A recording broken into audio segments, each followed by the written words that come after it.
जय माता दी दोस्तों, वर्ल्ड बेस्ट मैजिक में आपका हार्दिक स्वागत है। कैसे हैं आप सब?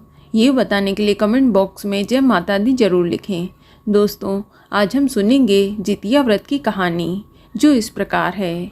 गंधर्वों के राजकुमार का नाम जीमूतवाहन था। वे बड़े ही उदार और परोपकारी थे। जीमूतवाहन के पिता ने वृद्धावस्था में ही वानप्रस्थ आश्रम में जाते समय इनको राज सिंहासन पर बैठाया, किंतु इनका मन राजपाट में नहीं लगता था।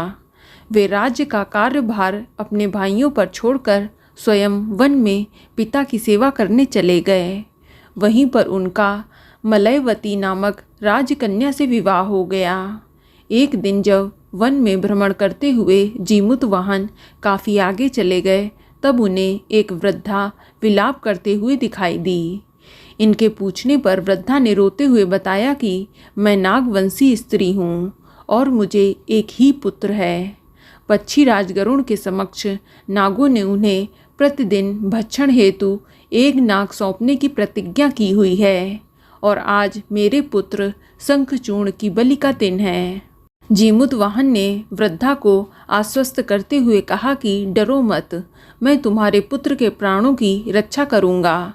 आज उसके बदले मैं स्वयं अपने आप को उसके लाल कपड़े में ढक कर वध्यशिला पर लेटूंगा।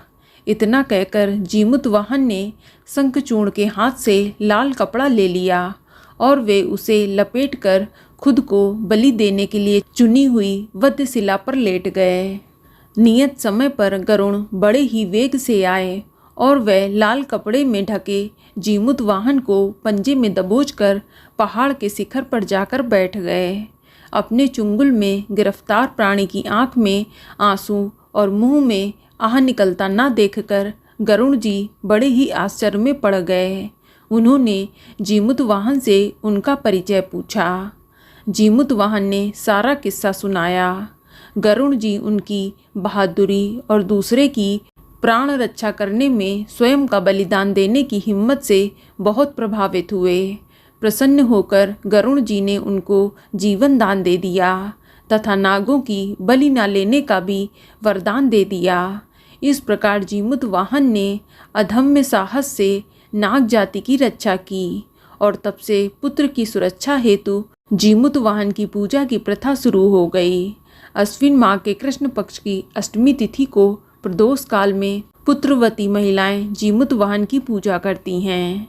कैलाश पर्वत पर भगवान शंकर माता पार्वती जी को कथा सुनाते हुए कहते हैं, अश्विन माह के कृष्ण पक्ष की अष्टमी तिथि के दिन उपवास रखकर जो स्त्री सायंकाल प्रदोष काल में जीमूतवाहन की पूजा करती है तथा कथा सुनने के बाद ब्राह्मण को दक्षिणा देती है, वह स्त्री पुत्रों का पूर्ण सुख प्राप्त करती है। व्रत का पारण दूसरे दिन अष्टमी तिथि समाप्त होने के पश्चात किया जाता है। ये व्रत अपने नाम के अनुरूप ही फल देने वाला है। तो बोलो भगवान जीमूतवाहन की जय। तो दोस्तों, ये जानकारी आपको अच्छी लगी तो कमेंट में जय माता दी जरूर लिखें और अगर आपका कोई सवाल है तो उसे कमेंट बॉक्स में अवश्य पूछ लें और इस वीडियो को लाइक करें, शेयर करें और साथ ही साथ चैनल को सब्सक्राइब करें। धन्यवाद।